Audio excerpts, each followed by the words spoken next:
Today I'm going to tell you why I think the General Grabber ATX is one of the best all-around all-terrain tires available on the market today.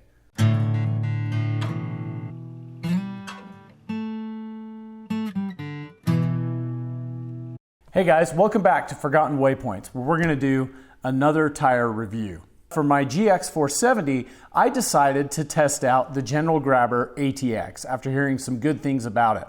Plus, the price was really good. It was right in the range of the Cooper ATP, maybe a little bit more expensive, but not much.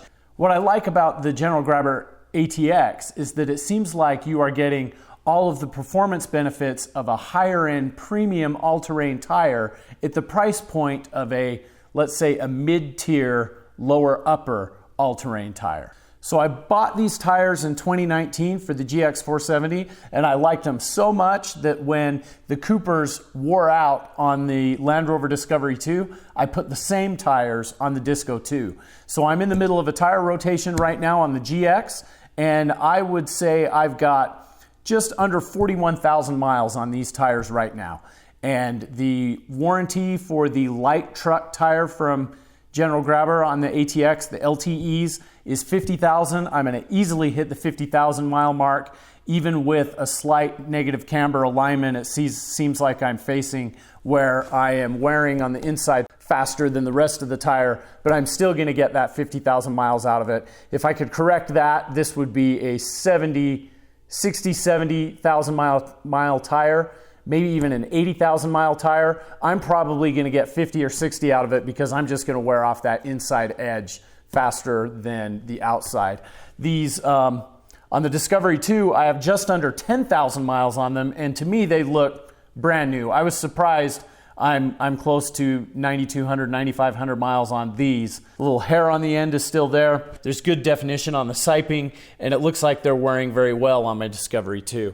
So one thing that drew me to these tires is the GX470 was not our main off-road vehicle. It had to pretty much be the family car most of the time, and then we would do some off-road adventures with it some of the time. Now, where we live in the desert, we can't use a P-rated or a SL-rated tire. It just won't work. The rocks and the ground around here are so strong and pointy that you are just asking for flat repairs. You would easily get 1 or 2 flats per year, if not up to 2 flats per outing in the West Desert of Utah. So getting a load range E tire, or at least a load range D, but they're hard to find, and these General Grabber ATX only come in LTEs that I'm aware of.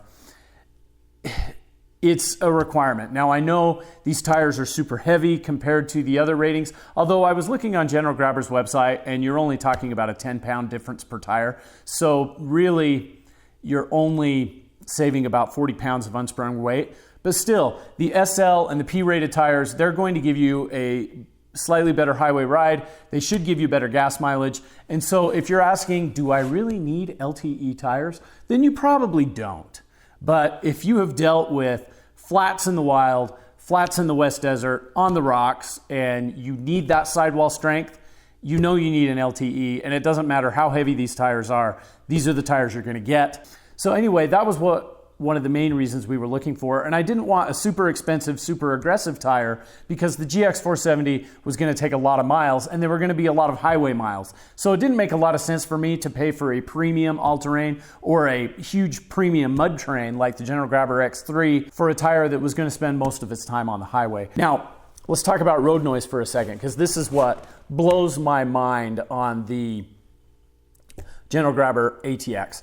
The lug design on the General Grabber ATX is fairly aggressive. It looks like a small miniaturized KO2 pattern to me. Not quite as aggressive as the KO2s, but definitely a more aggressive, rugged tread pattern, especially on the side lugs, than the Cooper ATPs. So you would think the Cooper ATPs would be the quietest as they wear. Well, in my experience, that's not the case. These General Grabber ATX, they blow me away with how quiet they are. And looking at the wear pattern, it doesn't look like I have 3 years on these, and especially not 40,000 miles. I would have said I only put 20,000 miles on these tires. I had to verify with my records how many miles I got, because Compared to other all-terrains I've had, these are quiet. They are really quiet. The Coopers, they get kind of a whirring whoop, whoop, whoop, whoop, as they get older, which is typical of a all-terrain. The BFG KO2s, they got more of a growl to them as they wear, and they get kind of noisy that way. These have not made much noise at all. In fact, before this video, I drove the GX470 around town to kind of hear it, and I couldn't. Up to, I didn't get up to highway speed. I got up to about 45, 50 miles an hour, and I just didn't hear it. These are quiet, even with the uneven wear on that inside edge. These are quiet, and that's a huge advantage. I give them an excellent rating for how quiet they are. Another thing that I really liked and sold me on these ATXs is they're studdable. You can see that in the pattern. They got the holes for the snow studs, and they are 3 mountain peak snow rated. And we're in a drought out here in the West, but sometimes we get really heavy snowstorms. And I was hoping in the 3 years I would get some really good snowstorms that set, 2, 3, 4, even 6 inches of powder on the ground before the snowplows got out and I had to drive to work. That unfortunately didn't happen. We had some mild winters these past years. In the snowstorms we did get with potential of black ice, these tires behaved very well. I did not slide. I didn't lose handling that I could remember. And they just inspired a lot of confidence. It's hard for me to say because I haven't had any major powder storms.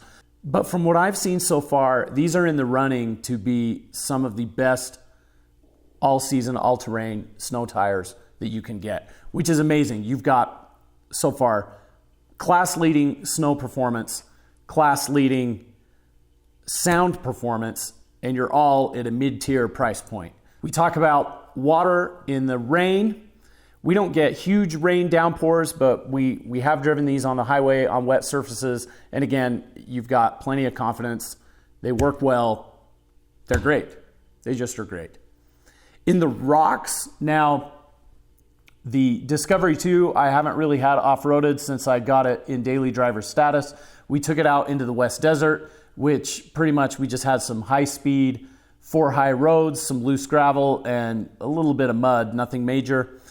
In the GX470, same thing. I had them out exploring in the Awapa Plateau, which was some loose, sandy, and gravelly. We've taken them to Moab. We've never done anything major in these. We went out to Tower Arch in this vehicle, and it performed very well on the mixed sand and slick rock. Dead Man Point, I believe, we took that on this trip. We took this on that trail.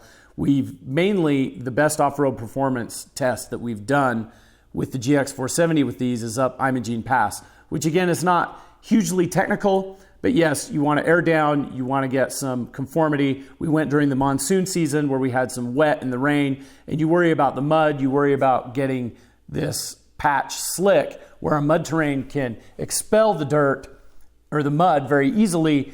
With the all season, with the lugs close together, can it expel well? And yes, the mud I've had in the West Desert of Utah in this and in here is definitely not near any of you guys with some of your mud bogging, but out here in the Western US, the mud performance, the rock performance, even the limited sand. I haven't taken this vehicle with the ATXs out to Sand Hollow on some of that infamous sand. But, in the Moab sand, the small stretches of Moab sand, it's been fine. It's been really well. I think you could get some good flotation out of this in the sand, aired down. I'm concerned more about mud performance. So now you're talking pretty much excellent price, class-leading sound deadening, class-leading snow performance, very good water performance, very good rock performance, and decent sand and mud performance. And you have, again, so far as of, July of 2022, my favorite all-terrain tire at any price point, really. And really the only negative that I can say about the General Grabber ATX right now is they don't have them in some of the more, I guess not obscure sizes. They don't have them in, for my LX, for example, I can't get these tires in 285, 75, R17. They don't have it. I can go down to the 32-inch tire, but I prefer these, which are close to a 34. The 285s, 75s, I think, are 33.8 on my KO2s. So I've got KO2s on the LX, which is nice because I'm about ready to do a long-term review of the infamous love it or hate it KO2s, and I'll give you my thoughts both ways on that tire. And I've also been looking at the pizza cutter size for, say, a Toyota Tacoma. They run the 255/85, which gives you a 33-inch tire on a factory TRD off-road or TRD Pro without a lift, from what I hear, which seems like a great size. And coming from Land Rover, I'm really interested in pizza cutters, and that's a true 33, but the General Grabber is not available. So if you're looking for your Tacoma, 265/75 R16s are on my Discovery right now, and they mount and they work really well. And that, I believe, is your stock max tire size non-pizza cutter for a Toyota Tacoma in a TRD off-road with a 16-inch rim. And so that would be a tire that I definitely recommend if you're rolling in a Tacoma, and I believe a lot of you do, and you don't want to deal with the lift right now or the body chop mount or whatever. Just go grab yourself a pair of ATXs in this 265/75 R16 size, which is at a great price, and the performance is awesome, and I just love them. So anyway, that wraps it up. I was a little too long I felt on my Cooper tire review, so I'm hoping that I can mix in some B-roll footage of these tires out in the field, out doing what you want to do, so you can judge for yourself. Again, if you've run these tires for any significant amount of time, hey, put your comments down if you agree with my assessment, what you liked, what you didn't like about these tires, and let's help each other out here. These are a great tire, and thanks for watching, guys, and hopefully we can get some more tire reviews for you guys, and hope to see you out on the trail.